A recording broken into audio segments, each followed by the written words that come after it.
Imagine for a moment that the United States, the country that became a symbol of democracy and freedom, could have ended up with a king. It sounds impossible. After all, wasn't the whole American Revolution about escaping monarchy and rejecting the rule of George III? Yet, when you look closely at the years right after independence, the story becomes much less clear. America was fragile, unstable, and desperate for strong leadership. And in that uncertainty, whispers of monarchy floated in the air more than once. This is the story of how close the United States actually came to crowning a king, and how those moments could have changed the nation's destiny forever. The revolution ended in victory, but it left behind chaos. The colonies had broken free from Britain, but winning independence was only half the battle. Now they had to figure out what kind of country they were going to be. Under the Articles of Confederation, the first version of a national government, there was no strong executive, no president as we know today, just a loose collection of states bound together. It was messy, it was weak, and it was dysfunctional. The central government couldn't even raise taxes without begging the states for money. Soldiers who had fought in the Continental Army went unpaid for years. Inflation was rampant. Trade disputes broke out between states. To many people, it felt like the revolution had replaced one kind of tyranny with another kind of chaos. And when chaos reigns, people often look for a strong hand to restore order. In the 1780s, that strong hand, that larger-than-life figure, was George Washington. He was the victorious general, the man who had led the ragtag colonial army against the greatest military power on earth, and somehow won. Washington had a reputation almost beyond human, admired, trusted, and revered. He was the closest thing the new nation had to a unifying symbol, and because of that, more than a few people wondered, why not make him king? The idea first surfaced in a serious way in 1782, near the end of the war. The army was restless, unpaid, and angry. Some officers, frustrated with Congress's inability to provide for them, started talking privately about an alternative form of government. A strong, centralized monarchy, led by Washington, seemed to them not like tyranny, but like salvation. One officer, Colonel Louis Nicola, even wrote a letter to Washington suggesting that America abandon its Republican experiment and crown him as king. It was shocking, but it showed how desperate many were. Washington's response became legendary. He rejected the idea outright, and not just politely. He condemned it as a betrayal of everything they had fought for. In his reply, he said he was distressed that such a suggestion had been made at all. Washington knew that if he even entertained the notion, if he showed even the slightest ambition for monarchy, the fragile revolution could collapse into civil war.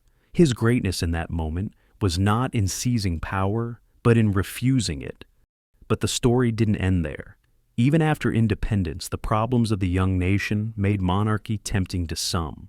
The Articles of Confederation left the United States so weak that foreign powers doubted it would survive. Britain still occupied forts in the Northwest. Spain blocked American trade on the Mississippi River. Shays' Rebellion in Massachusetts showed how fragile the government was, with farmers rising up against debts and taxes, and the central government powerless to stop them. To many elites, democracy looked like mob rule, and the dream of liberty looked like anarchy. Some Americans began to argue openly that the country needed a stronger executive, maybe even a hereditary monarch.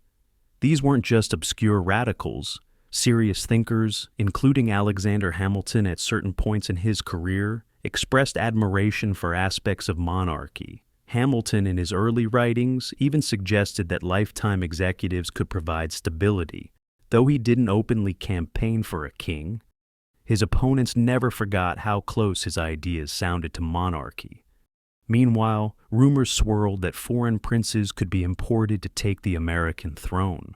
One theory was that America might offer the crown to a European noble, like a younger son of a royal family, who wouldn't inherit power back home.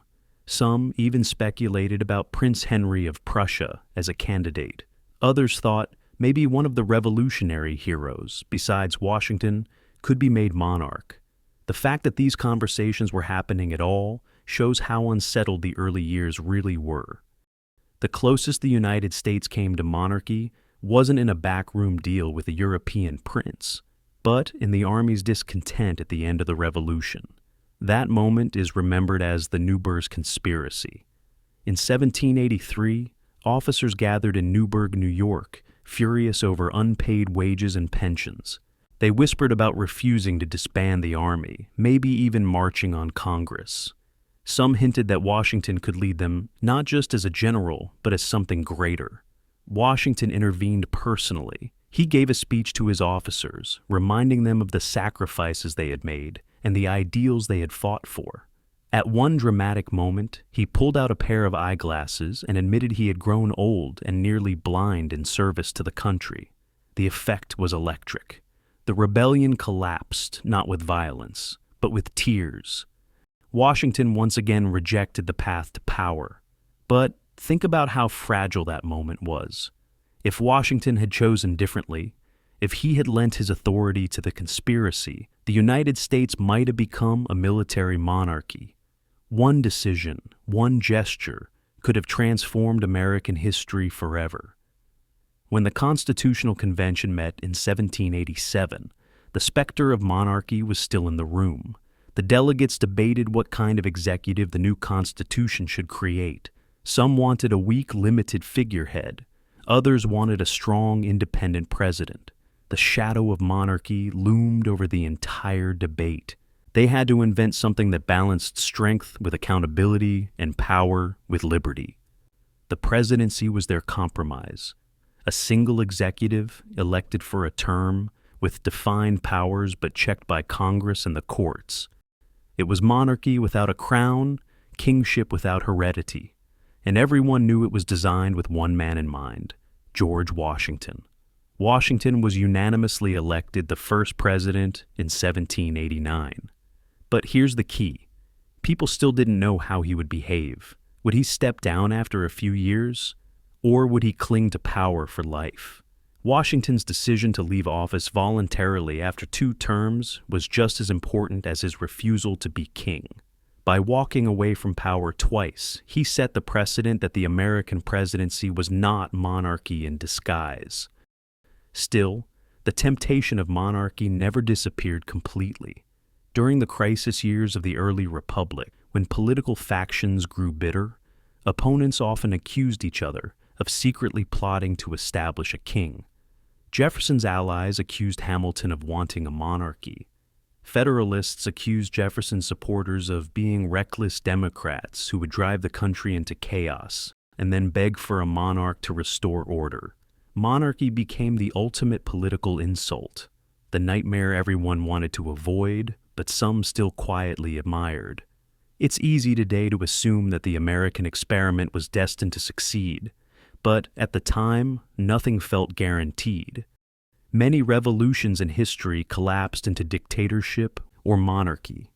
Just look at France, which overthrew its king in 1789, only to end up with Napoleon as emperor a few years later. America was not immune to that danger. The fact that it avoided monarchy was not inevitable. It was the result of deliberate choices, above all by George Washington. Imagine an alternate history where Washington accepted the crown. The United States might have become a constitutional monarchy, like Britain, or it could have become a military dictatorship, tearing itself apart in factional struggles. Maybe there would never have been a civil war, or maybe there would have been many civil wars as rival dynasties fought for the throne. The ideals of liberty and republicanism that define America today might have been smothered in their infancy. The real miracle of the American founding is not just independence, but restraint. The restraint of men like Washington, who could have seized power but chose not to. That choice, more than any battle, shaped the identity of the nation. America came close to having a king, closer than most people realize. But at the decisive moments, the right people stepped back, and by stepping back, they allowed something new in history to take root. A republic that has endured for more than 2 centuries. So, The next time someone says America was never in danger of monarchy, remember the army officers who wrote letters begging Washington to take the crown. Remember the secret meetings in Newburgh where mutiny was discussed. Remember the foreign princes whose names were floated as possible monarchs. And remember that Washington's greatness was not in his victories on the battlefield, but in his ability to say no to power when it was offered to him. America's brush with monarchy wasn't just a footnote. It was a turning point. It was the moment when the revolution could have betrayed itself. And it's a reminder that democracy is never automatic. It depends on choices, on leaders willing to put principle above ambition, and on citizens willing to defend the idea that no one man, no matter how great, should ever be king.